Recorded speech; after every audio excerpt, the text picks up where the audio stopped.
Hello बच्चों, welcome to SJC institute और मेरा नाम है अभिमन्यु अग्रवाल और मैं आपको पढ़ाने वाला हूं फाउंडेशन लेवल में अकाउंट्स। मुझे पता है अकाउंट्स आपको बहुत अच्छा से आता है, आप बचपन से पढ़ रहे हो, मगर आपने अभी तक अकाउंट सिर्फ रटा ही है।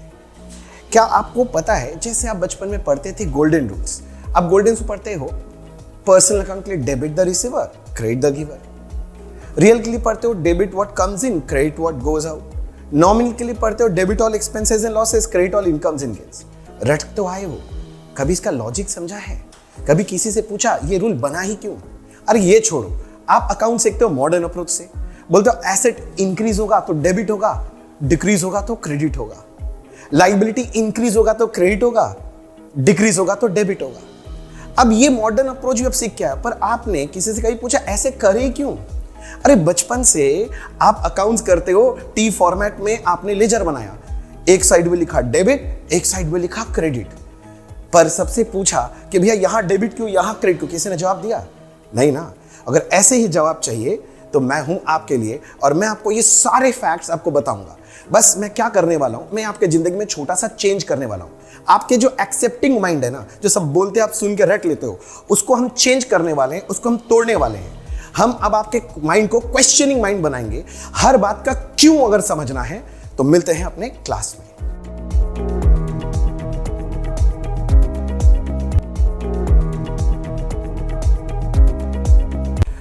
चलिए बच्चों, आप लोग का बचपन का एक बहुत ही दर्द वाला जगह को मैं छूता हूं। आज मैं आपको समझाने वाला हूं। आपने बचपन में चैप्टर पढ़ा है ना, issue and forfeiture of share. उसमें सबसे जो प्रॉब्लमेटिक जगह था वो था जब शेयर फोरफीचर होता है और उसके बाद री इशू होता है, उसके एंट्रीज को लेकर बड़ा दिक्कत होता है। और एंट्रीज छोड़े यार, लॉजिक तो समझ में नहीं आया। तो चलो फटाफट आज समझते हैं ये फोरफीचर एंड री इशू का कहानी। हाँ भैया बताओ, भैया पहले बताओ आप, ये फोरफीचर ऑफ शेयर होता क्या है? क्या होता है, देखो, जो शेयर होल्डर होता है वो कंपनी को पैसा देगा। अब जब कंपनी शेयर इशू करता है, किसको इशू करता है? शेयर होल्डर को। अब शेयर होल्डर क्या देगा कंपनी को? पैसा। अब आपको पता है ये जो रुपए आते हैं ये तोड़ तोड़ के आते हैं। कई बार वो एप्लीकेशन मनी आता है, अलॉटमेंट मनी आता है, कॉल मनी आता है। तो कई बार ऐसा होता है कि कंपनी शेयर होल्डर से पैसा मांगा। मान लो कोई शेयर होल्डर है, उसे पैसा मांगा गया, एप्लीकेशन मांगे, वो एप्लीकेशन दे दिया, अलॉटमेंट मांगा, अलॉटमेंट भी दे दिया। अब मान लो कॉल मनी उससे मांगा, अब वो कॉल मनी नहीं दिया। अब जब नहीं दिया तो कंपनी क्या करता है ना, शेयर होल्डर को फिर से नोटिस भेजता है कि भैया कॉल मनी ला के दो, और वो बोलता है रुकिए देते हैं देते हैं। अब फिर से कंपनी उससे पैसा मांग रहा है, शेयर होल्डर वही बोलता है भैया देते हैं देते हैं। अब कंपनी कितना दिन रुकेगा? तो कंपनी के पास ये पावर है कि कंपनी उस शेयर होल्डर से वो शेयर फोरफिट कर सकता है। भैया फोरफिट का मतलब भी तो जानना है। फोरफिट का मतलब, अगर मैं कंपनी हूं, अगर आप शेयर होल्डर हो, तो मैं क्या करूंगा, मैं आपसे जाके ये शेयर छीन के ले आऊंगा। और जब छीन के लाएंगे ना, आपको एक डायलॉग मारेंगे, जानते हैं क्या? मैं कंपनी, आप शेयर होल्डर, मैं बोलूंगा आज से तेरा मेरा रिश्ता खत्म। अब जैसे ही मैंने ये लाइन बोला, आप लोग के चेहरे में थोड़ा सा हंसी आने लग गया है। हाँ, मैं समझ रहा हूं कौन सा सिचुएशन समझ रहे हो, आप सही समझ रहे हो, जो आपके लाइफ में आजकल डेली होने लग गया ना, जो ओकेजनली था। हाँ, ब्रेकअप सिचुएशन। ये पूरा ही ब्रेकअप सिचुएशन है। किसका? कंपनी का और शेयर होल्डर का ब्रेकअप सिचुएशन है। अब ब्रेकअप में जो आपके साथ जो घटना घटा है, देख मुझे उतना नहीं पता, पर तुम्हारे साथ घटा है तो तुमको अच्छा पता होगा। तो जो घटना वहां घटता है ना, यहां पर वही सारा घटना घटता है। अब होता क्या है ब्रेकअप के वक्त, अब समझो कि ब्रेकअप जैसे ही हुआ तो पहला वो डायलॉग, हिंदी पिक्चर देखा है ना, तो पहला तो हुआ आज से तेरा मेरा रिश्ता खत्म, ये पहला डायलॉग। उसके बाद दूसरा डायलॉग क्या निकल के आता है? आज से मैं अपनी जिंदगी से तुम्हारी सारी यादों को मिटा दूंगा। होता है ना? बस यही डायलॉग क्या करता है, जो कंपनी है ना, शेयर होल्डर को बोलेगा कि आज से मैं अपने बुक्स ऑफ अकाउंट से तुम्हारी सारी यादों को मिटा दूंगा। अब ये मिटाने के लिए कैसे होगा, जल्दी से एक तो समझते हैं। एक एग्जांपल लेके समझाता हूं। मान लो एक शेयर है जिसका एप्लीकेशन मनी 3 रुपए है, अलॉटमेंट मनी मान लो 4 रुपए है, और मान लो कॉल मनी फिर से 3 रुपया। तो 3 4 3 मिला के कितना हो गया? 10 रुपया का शेयर है। मान लो कंपनी ने जब पैसा मांगा शेयर होल्डर से, तो शेयर होल्डर ने एप्लीकेशन का 3 रुपया दे दिया, अलॉटमेंट का 4 रुपया भी दे दिया, किंतु जो कॉल मनी का 3 रुपया है उसने नहीं दिया।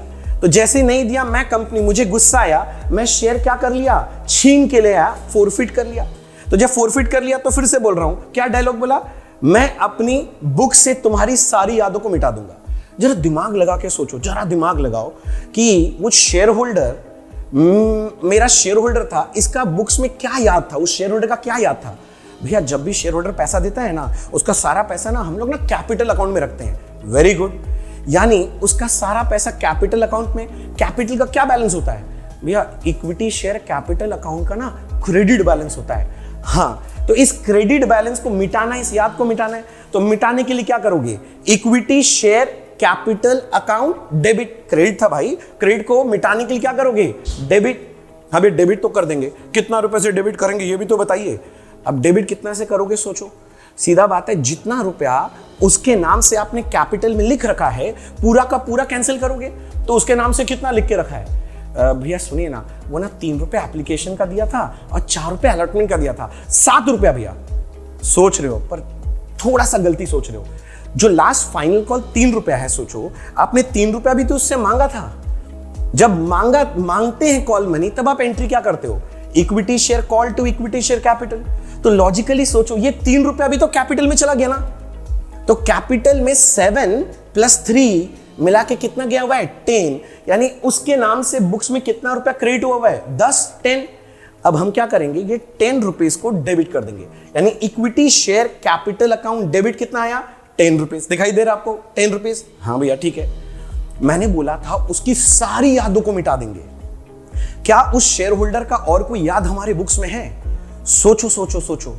हाँ भैया याद है, कौन सा बोलते हो भैया, जब वो पैसा नहीं दिया था ना तब हमने कॉल्स इन अरियर में डाल दिया था वो पैसा। याद करो, जब वो फाइनल कॉल नहीं देगा तो एंट्री क्या बनेगा, calls in arrear debit to equity share call.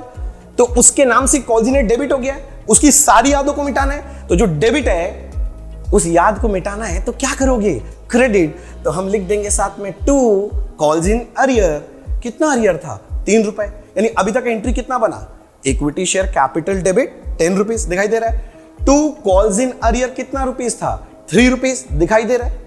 हाँ भैया आपका तो ये टैली नहीं कर रहा है। अरे रुको, अब बात जब कर रहे थे बात कंटिन्यू करते हैं। ब्रेकअप सिचुएशन तुम लोग अच्छा समझते हो, जब भी ये तुम लोग का पैचअप होता है ना, पैचअप जब रिलेशनशिप में आते हैं उस वक्त क्या होता है, काफी सारा गिफ्ट एक्सचेंज होता है ना, बाबू सोना गिफ्ट एक्सचेंज हो जाता है।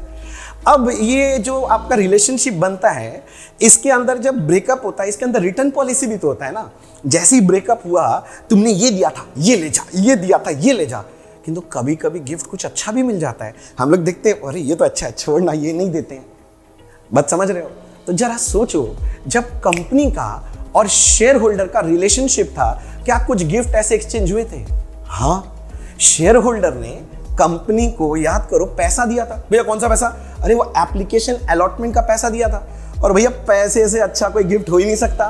तुमको क्या लगता है, कंपनी ये जो 7 रुपया, समझे 7 रुपया कौन सा, एप्लीकेशन का 3, अलॉटमेंट का 4, 7 रुपया, ये 7 रुपए जो है कंपनी क्या वापस करेगा? नहीं, कंपनी मार के रख लेगा। तो मार के रख लिया को बोलते हैं फोरफिटेड।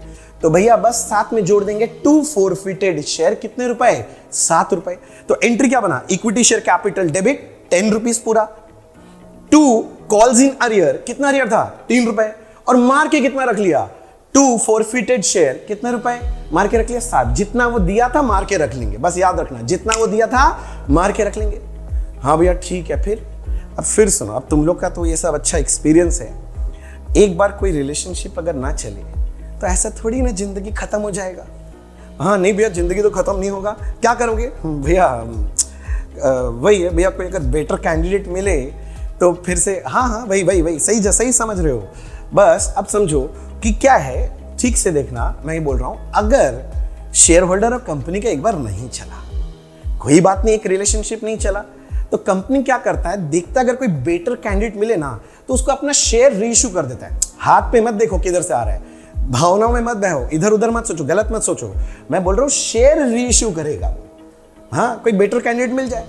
पर अब होता क्या है ना, ये जो शेयर रीइश्यू हो रहा है, समझो शेयर का बात कर रहा हूँ, कुछ और मत सोचना, मैं शेयर का बात कर रहा हूँ। ये जो शेयर रीइश्यू हो रहा है तो सेकंड हैंड माल ही ना, नहीं समझा? पहले कोई शेयर होल्डर था, अभी वापस करे तो सेकंड हैंड हो गया। और तुमको पता है ना, सेकंड हैंड चीज का वैल्यू मार्केट में थोड़ा सा कम हो जाता है। तो अब जब जो ये शेयर रीइश्यू होगा ना, अब 10 का जो शेयर है ना, भैया 10 में रेशियो नहीं होता है, जनरली मान लो थोड़ा कम में होता है, 8 रुपए में रेशियो गया, 8 रुपीज में। तो 10 का शेयर कितने में रेशियो गया? 8। तो मतलब 2 रुपए कम में रेशियो किया, तो इसको बोलते हैं डिस्काउंट ऑन रेशियो। तो मैंने 2 रुपए का क्या दे दिया? डिस्काउंट दे दिया। तब एंट्री क्या बनेगा सोचो भैया, मैंने अगर रेशियो किया तो मेरे पास पैसा आ रहा है, कंपनी के पास पैसा आ रहा है, तो कंपनी का बैंक अकाउंट डेबिट। हाँ भैया, कितना रुपया आ गया? 8 रुपया भैया, तो 8 रुपया डेबिट लिखो। समझ में आ रहा, दिखाई दे रहा है? हाँ भैया, हमने शेयर इशू किया कितने का? 10 का, तो 2 इक्विटी शेयर कैपिटल 10 रुपए का। अब 2 रुपया लॉस है, अब लॉस को डेबिट करेंगे तो लॉस के लिए क्या लिखेंगे? फॉरफिटेड शेयर्स डेबिट 2 रुपया। अब मन में डाउट आ रहा है, भैया ये तो डिस्काउंट था ना, मुझे डिस्काउंट डेबिट 2 रुपया लिखना चाहिए था, आप तो बोल रहे हो फॉरफिटेड शेयर 2 रुपया लिखो। क्यों भैया, क्यों क्यों क्यों ऐसा क्यों कर रहे हो? अरे सुनो, बचपन से अकाउंट्स कर रहे हो, थोड़ा समझो। प्रॉफिट के लिए, लॉस के लिए कोई अलग अलग अकाउंट थोड़ी ना खुलता है। अब बचपन में डिप्रिसिएशन चैप्टर की हो, जब फिक्स्ड एसेट को लॉस में बेचते थे तब भी पीएल में डाल देते थे, प्रॉफिट में बेचते थे तब भी पीएल में। 17 अकाउंट थोड़ी ना खोले थे। तो सोचो, जब मैंने शेयर फॉरफिट किया था, जो फायदा हुआ 7 रुपया, वो भी फॉरफिटेड शेयर में डाला। तो सोचिए, जो डिस्काउंट दे रहे नुकसान है, तो 16 अकाउंट थोड़ी ना खोलेगा, उसके लिए भी वही फॉरफिटेड शेयर में मारना 2 रुपया, तो फॉरफिटेड शेयर आ गया। अब सोचो, ये जो अपना फॉरफीचर हुआ और ये जो रीइश्यू हुआ, समझ रहा है ना, पैचअप ब्रेकअप, हाँ वही सही समझ रहा है। अब इस कारण कंपनी को फायदा हो गया। सर कहां से फायदा हो गया? सोच के देख, जब फॉरफिट किया था, फॉरफिटेड शेयर्स क्रेडिट कितना था? 7 रुपया भैया, 7 रुपया। तो कंपनी को 7 रुपए का फायदा हुआ था। अब डिस्काउंट कितना दे दिया भैया? डिस्काउंट 2 रुपए दे दिया हमने, तो 2 रुपए ऐसे सोचो गिर गया, नुकसान हो गया। तो नुकसान हो गया तो नेट में कितना बचा? 5 रुपया। तो 5 रुपया कंपनी को फायदा हो गया। अब जरा सोचो, ये कंपनी को फायदा हुआ, ये फायदा क्या कंपनी को रोज रोज होता है? अपने हिसाब से मत सोचना, तुम्हारा आजकल ये सब रोज चलता है, फॉरफीचर इशू, किंतु कंपनी के पॉइंट ऑफ व्यू से सोचो, कंपनी का क्या रोज रोज होता है? नहीं भैया, once in a blue moon. Once in a blue moon मतलब ये रिकरिंग की नॉन रिकरिंग? भैया ये तो नॉन रिकरिंग है। हाँ, तो नॉन रिकरिंग प्रॉफिट है। बच्चे याद रखना, नॉन रिकरिंग प्रॉफिट को हम लोग कैपिटल प्रॉफिट बोलते हैं। कौन सा प्रॉफिट? Capital profit. और एक ही बात याद रखना, दुनिया का सारा कैपिटल प्रॉफिट कैपिटल रिजर्व में जाता है। ये लाइन याद रख लो, दुनिया का सारा कैपिटल प्रॉफिट कैपिटल रिजर्व में जाता है। तो ये जो 5 रुपए का प्रॉफिट आपको दिखाई दे रहा है ना, फॉरफिटेड शेयर्स में 5 रुपए बचा हुआ है, वो कहां जाएगा? कैपिटल रिजर्व में। तो हम एंट्री क्या मारेंगे? फॉरफिटेड शेयर्स में देखो क्या है, देखो क्रेडिट था 7 रुपया, डेबिट कितना था भैया? 2 रुपया। तो नेट में क्रेडिट में 5 रुपए, तो क्रेडिट को ट्रांसफर करने के लिए हम क्या करेंगे? डेबिट। तो फॉरफिटेड शेयर्स डेबिट डाल दो, 5 रुपए डाल दिया भैया। और 2 कहां डालना है? Capital reserve. कैपिटल प्रॉफिट है 2 कैपिटल रिजर्व। हो गया भैया। भैया आपने ये जो बता दिया, ये तो बड़ा मजा आया, किंतु भैया ये तो एक शेयर का हिसाब बनाया। अरे ठीक है, तुमको टोटल वैल्यू निकालना है तो बस लास्ट में क्या मल्टीप्लाई कर दो सारे फिगर्स को, नंबर ऑफ शेयर से, जितना शेयर का कहानी है, हो गया। तो देखो कितना आसान सा चीज है। तो मेरे को लगता नहीं आज के बाद आपको कभी फॉरफीचर और इशू में दिक्कत होगा। जब भी फॉरफीचर इशू में दिक्कत हो तो बस अपना लाइफ का वो वाला सिचुएशन याद कर लेना, समझ में आ जाएगा। Thank you.